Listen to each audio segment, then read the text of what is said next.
భార్య: ఏమండి, ఈ కొత్త కారులో ఉదయం ఆఫీస్కి గంటలో వెళ్ళిపోయానని ఫోన్ చేశారు. మరి సాయంత్రం రావడానికి 5 గంటలు ఎందుకు పట్టింది? భర్త: ఓ అదా, వెళ్ళడానికి 5 గేర్లు ఉన్నాయి కానీ రావడానికి 1 గేరే ఇచ్చాడే కంపెనీ వాడు.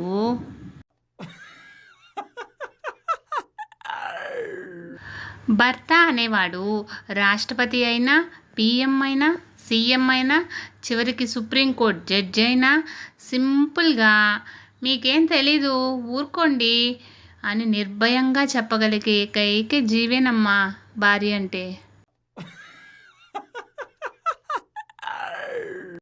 అత్తగారింట్లో చాలా కాలంగా తిష్టవేశాడు కాంతారావు. ఇక ఉండబట్టలేక అత్తగారు అడిగేసింది: అల్లుడు గారు, మీరొచ్చి నెల అయింది, ఇంటికి ఎప్పుడు వెళ్తారు అని.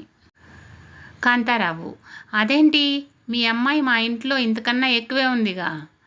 అత్తగారు: నిజమే కానీ అది తన అత్తారిల్లు. కాంతారావు: అయ్యో, ఇది నాకు మాత్రం పరాయి ఇల్లా? అత్తగారిల్లేగా.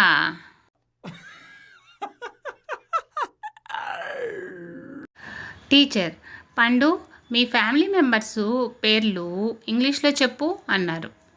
పండు: మా అమ్మగారి పేరు ఫుల్ రైస్ అంటే అన్నపూర్ణ. మా నాన్నగారి పేరు ఎర్త్ హస్బెండ్ అంటే భూపతి. మా తమ్ముడి పేరు స్నేక్ ఫాదర్ అంటే నాగప్ప. మా బామ్మగారి పేరు ఫ్లవర్ మదర్ అంటే పుష్పమ్మ. ఆ మాటలు విని టీచర్ కళ్ళు తిరిగి పడిపోయింది.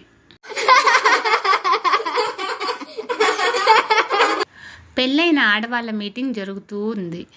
అక్కడ మీటింగ్ కండక్ట్ చేస్తున్న ఒక ఆవిడ ఒక క్వశ్చన్ అడుగుతుంది: మీ ఫోన్ తీసుకొని మీరంతా మీ భర్తలకు ఐ లవ్ యూ అని పంపండి. ఎవరికైతే ఆసమ్ అని వస్తుందో వారికి ఒక సర్ప్రైజ్ గిఫ్ట్ అని చెప్తుంది. అక్కడ ఉన్నవారంతా వాళ్ళ భర్తలకు ఐ లవ్ యూ అని మెసేజ్ పంపిస్తారు. కొంతసేపటి తర్వాత వాళ్ళ హస్బెండ్స్ రిప్లైస్ ఇలా ఉన్నాయి: ఈరోజు మళ్ళీ వంట చేయలేదా? హోమ్ మెయింటెనెన్స్కి మనీ అయిపోయిందా ఏంటి? ఇంకో మెసేజ్: ఏంటి సంగతి? ఇంకో మెసేజ్ ఏంటంటే, నువ్వేమైనా కలగన్నావా లేక నేను కంటున్నానా? ఇంకో మెసేజ్ ఏంటంటే, నువ్వు వెళ్ళిన ఫంక్షన్లో ఎవరిదైనా జ్యువెలరీ నచ్చిందా? ఇంకో మెసేజ్: ఎన్నిసార్లు చెప్పాను ఆ ఏడుపు కొట్టు సీరియల్స్ చూడొద్దని.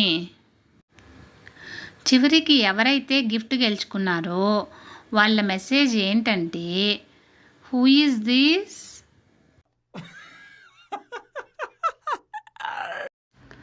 ఫ్రెండ్స్, ఇలాంటి మరిన్ని వీడియోస్ కోసం సన్ పాజిటివ్ థాట్స్ ఛానల్ను సబ్స్క్రైబ్ చేసుకొని సపోర్ట్ చేయండి.